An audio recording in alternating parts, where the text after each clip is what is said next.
سلام و درود و ارادت دارم خدمت یکایی که شما بیننده های عزیز. بار دیگر اومدیم با یک ویدیوی جذاب و خفن و خنده دار و یه حاشیه دیگه به همراه کلی سوتی پشت صحنه فیلم قشنگ در حاشیه. امیدوارم که از ویدیوی قبلی که براتون ساخته بودیم که در همین مورد هم بود لذت برده باشید و اما این ویدیو رو تا آخر با ما همراه باشید تا کلی از چالشاش رو با هم دیگه ببینیم، تحلیل کنیم، تفسیر کنیم و کلی بخندیم. فقط طبق روال همیشگیمون ممنون میشم حتما ویدیو رو لایک کنید، سابسکرایب کنید و زنگوله رو فشار بدید تا من پر انرژی براتون ویدیوهای جذاب بسازیم. و اما توی این قسمت از ویدیو میخوایم در مورد اتفاقاتی که توی بیمارستان اونم در فیلم در حاشیه افتاده صحبت کنیم. در این قسمت کلی اتفاقات جذاب میفته، کلی حرفای قشنگ میزنن آقای جواد رضویان و همراه آقای مهران مدیری و کلی عکس ها و ریاکشن های جذاب دارن که قرار با هم بررسی کنیم. تا آخرش با ما همراه باشید. بله، اینجا آقای جواد رضویان بنابر دلایل مختلفی دارن کلی بازی در میارن. مال موردن، پول مخوردن،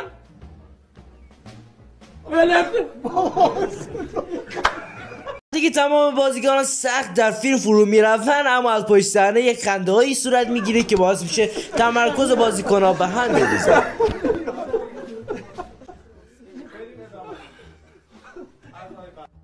دلم براش تنگ شده.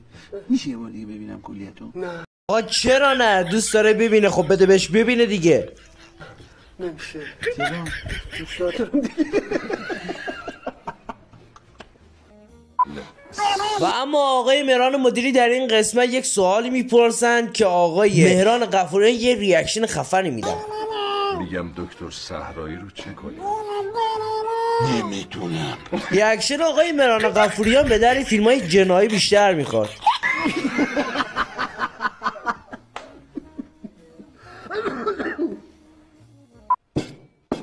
این لیوان دوغو بخور کلن. به نظرم اگه آقای مهران مدیری میگفتن که دوغ تو بنوش خیلی قشنگتر میشد. چه جوری میشه؟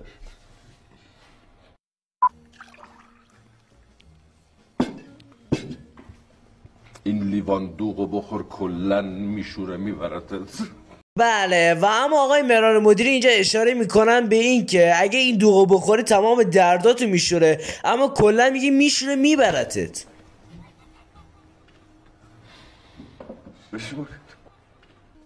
همین الان عمل میشی.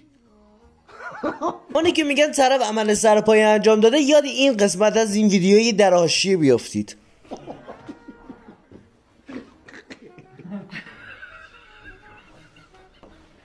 نبودی تا حالا این ریاکشن من؟ این ریاکشنی که آقای مهران غفوریان انجام میدن و چند نفر کلا باهاش عادت کرده بودن. مهران دیگه عادت کرده. وای ببخشید. بگو دیگه ببخشید.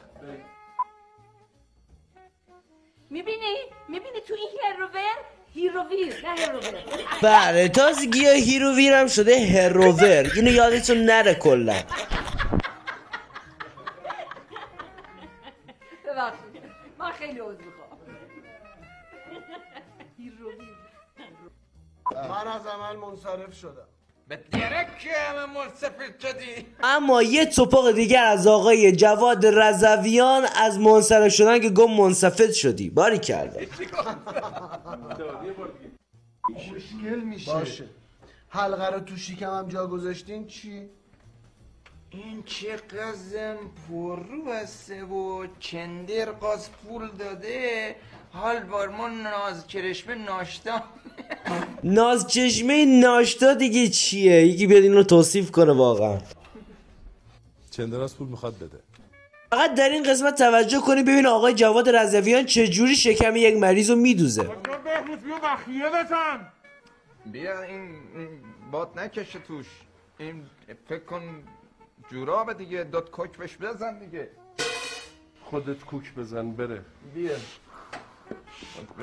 کوک میزنه دون سوزن نخنی اینجی اونور ببین نیست.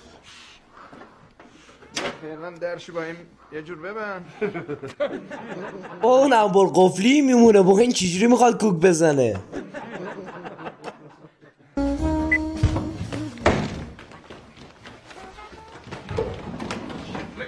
رب همین چی بشور.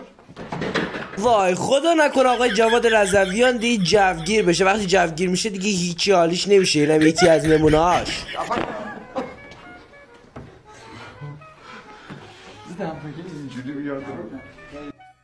الان بازار مریض کساده. بابا مگه مریض دلاره؟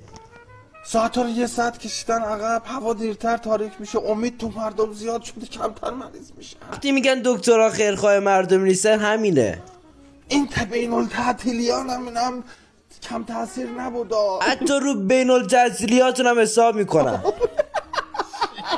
همینجوری قرار شد بگم. اعصاب آقای مهران مدیری به هم ریخته. فقط نگاه کنید چجوری تاکید میکنه که بریم. لمبرت کرده. اینجی سودیش کجیست؟ من ارادت خاصی نسبت به آقای جواد رضویان دارم، ولی واقعا اینجا رخشی آدم دهاتی رو خوب بازی میکنن.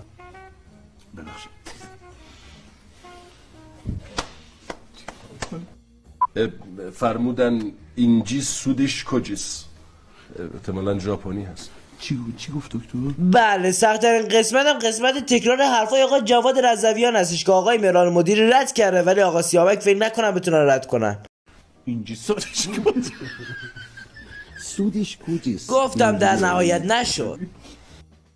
آقا جون آقای جواد رضویان از این دکترایی هستن که 2000 تومان پول در میارن، 2000 تومان رو میخونن و باز دوباره کار میکنن. 2 رو دیگه سرماست. آقا 8 ماه دیگه تا سرما مونده، چی میگن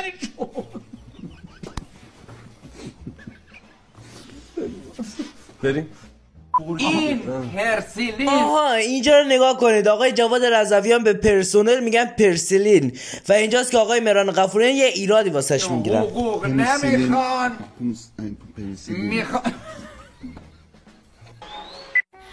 همون فقط بند اول دیگه. بند اولش چی؟ من هرچی توجه کردم متوجه منظور این 2 نفر نشدم واقعا.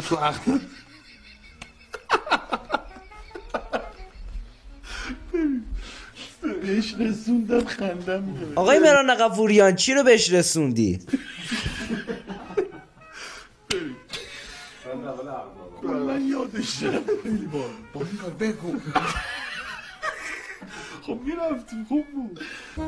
خب اینو با چی بیهوشش کردی که زرتی به هوش اومد؟ این چون مانوف بود این قرص جوشانا انداختم توی این بطریای و درش باز کردم گازش گرفتم صورتش. آقای مهران غفوریان کار دکترای امروزی و مدرن رو انجام میدن. آفرین.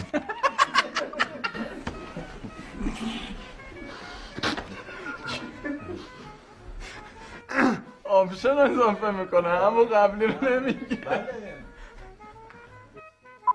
ادامه بدید مهم نیست. مهم نی مگه ارث پدرت مهم نی؟ اوه توهین کرد.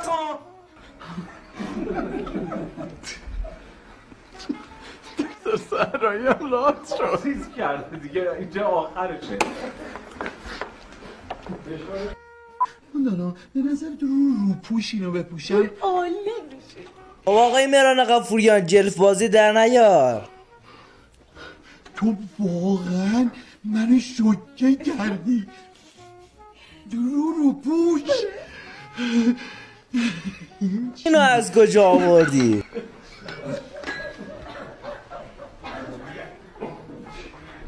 جدید در اومد ازم ببخشید جدید در اومد ازش. ولی که یعنی تنبه به تو رو خودتون و زن سدنتون و بابا زناتون بمالن. چی شد؟ کلمه آخرش واقعا مفهوم داشت. یعنی حالم به هم خورد، بویه بهم نشست.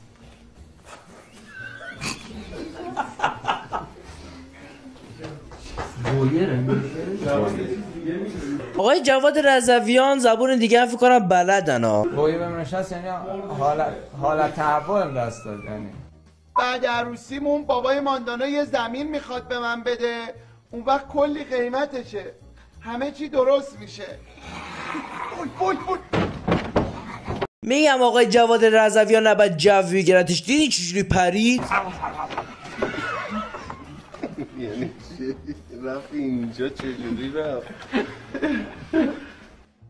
اون وقت کجاست؟ تو لباسون.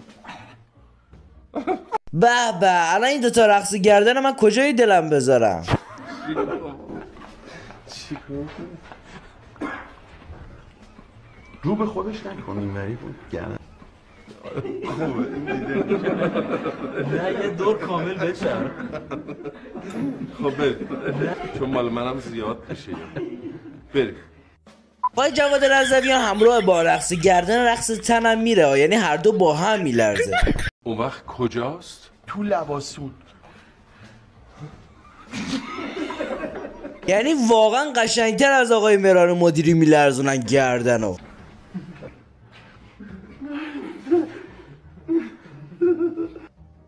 دیگه حال یخته برنامه دیگه هم هست، بقیه برنامه ها رو دیگه تو بخش در خدمتتون هستیم. عزیزانی هستن جانگولر اجرا میکنن، آتیش حلقومشون میکشن. از کی تا حالا آتیش بازی شده آتیش در آوردن از تو حلقوم؟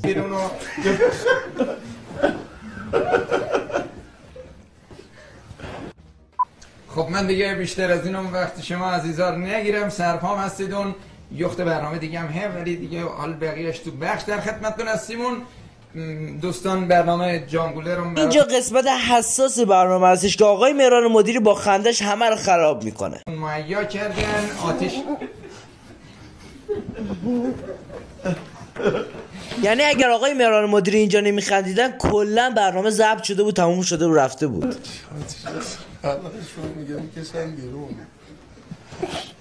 ببخشید بشم. اما توی این قسمت میریم داخل قسمت بازداشتگاه. خیلی جالبه، نگاه کنید. چرا اینجوری من نگاه میکنی؟ آقای جواد رضویان رو نگاه کنی، فقط میگی میخواد مبارزه کنه. چرا گارد میگیری؟ آقا جان به نظر من بیاین کنگر زهتاب رو تحویل بدین یا بیشتر از اژدرخان وقت بگیرین تا من ببینم کیو تو این بند میشه زد. ببینم بگما با هم نبودیم. بگما؟ بگما؟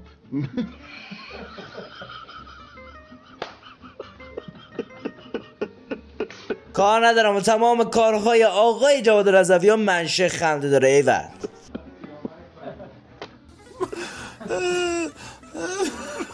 خودت گفتی اصلا بگما رو. ای وای خوب سوال میکنی. آقای جواد رضویان احساس کرده داخل طویله.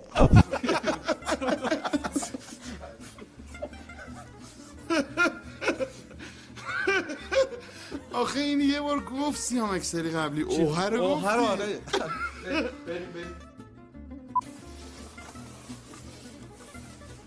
ریاکشن مهران غفوریان فقط داشته باشی. چیه؟ ویتامین م.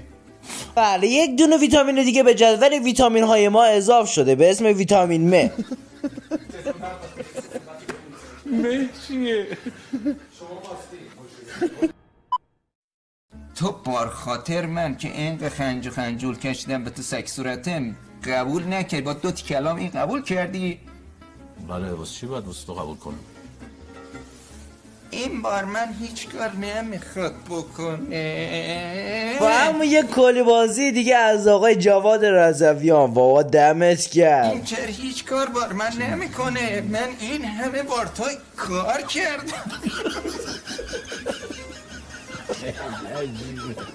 چرا اینجوری چه کلیه؟ همه این خنده ها فقط واسه حرفش بود. با خاطر تو این کارا رو کردم.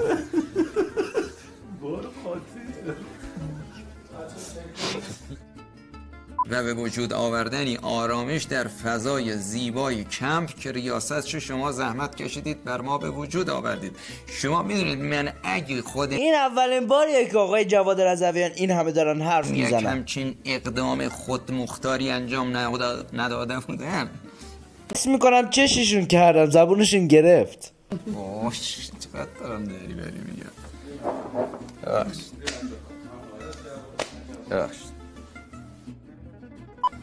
زدم که زدم، به تو چی ربطی داره؟ مرد حسابی آدمی زاد از تو اشتباه کردم، بعدش گفتم اعتراف میکنم به اشتباهم. ایشون بزرگواری که خطا ماری چشموشی که خب آدمیزاده، آدمی حسابی کسیه که به اعتراف خودش اعتراض کنه. یک جوری فهمیدم این میگه که یعنی آدم عذاب وجدان بگیره و کاری که کرده رو اعتراف کنه و بعدش هم زیر بار نره و اعتراض کنه. فهمیدم الان چی شد.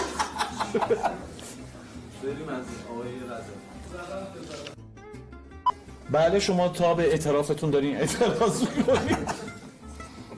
آقای جواد رضویان بابت حرفی که زده بودن خندشون گرفت. درست.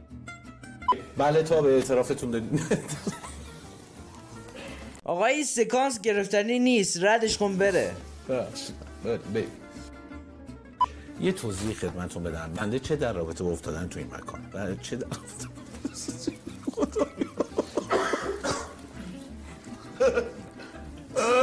چیکار کنم؟ نمیشه تک منو بگیریم بعد تک این که اگه من خندیدم نمیشه؟ خب چرا نمیشه؟ میخواین آدم رو واقعا اذیت کنید. دارم تمام خاطرات انفرادیم رو می نویسم، باشد که درس عبرتی باشد برای آیندگان. چی میگه 24 جلدی داره مینویسه؟ شما 5 ساعت انفرادی بودی 3 ساعتشو خود. بله اینجا آقای مهران غفوریان اومده تمام گذشته خودش رو نوشته تا درس عبرتی بشه واسه آینده. همینی که هست. دوست داشتم استراحت ببخشید. اینجا آقای مهران غفوریان میدونه که دیگه تمام شده و بعد ویدیو کات بخوره، اما بازم داره فیلم خودشو بازی میکنه که بگه اصلا من نمیدونستم. سادم تو بازی دیگه. بریم کدوم بازی؟ خاطرات انفرادیمو می نویسم، باشد که درس عبرتی بود برای آیندگان. من نمیفهمم 11 جلدیه کلا شما 5 ساعت انفرادی بودی 3 ساعتش هم قروپخ میکردی چی مینویسی؟ ببخشید به شما چه ربطی داره؟ من خسته بودم بخشی از انفرادیمو خوابیدم. آقا مشاور دقیقا از همینجاست که دیگه خنده آقای سیامک شروع میشه و میره تا پایان ویدیو. حتما نگاه کنید، توجه کنید. احترام بزرگتر کوچیکتر حالیشون نیست، پیشکسوت رو احترام نمیکنن. آقای مهران غفوریان هم واسه اینکه خندشون دیده نشه کاغذ رو میگیره جلو صورتش که مثلا من دارم چیزی مینویسم. 2 روز سر کله‌شون اینجا پیدا شده، تو روی منی که یه عمر اینجا خاک خوردم وامیستن. من فکر کنم بین شما یه سوء تفاهم کوچیک پیش اومده. پاشید روی هم دیگه رو ببوسید تمامش کنید. باشید. انگار از خیلی وقت همشون منتظر همین لحظه بودن که با هم دیگه روبوسی کنن. نه منظورم اینه که روی هم دیگه رو ببوسید. چیکار میکنی آقا؟ چیکار میکنی؟ منظورم اون کسایی که با هم دیگه مشکل دارن روی هم دیگه رو ببوسن. و اینجا هم باز همون 2 نفری که روی همدیگه رو میبوسن 2 به 2 دوباره روی همدیگه رو میبوسن، انگار دوتاشون با همدیگه مشکل دارن. آقا اصلا نمیخواد. بفرما بیرون. برو بیرون. اگر دقت کنید بازم میبینه که صدای خنده هاشون داره میاد، یعنی اینا قصد قطع کردن خنده هاشون رو ندارن. برو بیرون. دفعه دیگه با مشاوره حل نمیشه. بوسای آقای جواد رضویان چه صدا داره؟ تکرار بشه توبیخ.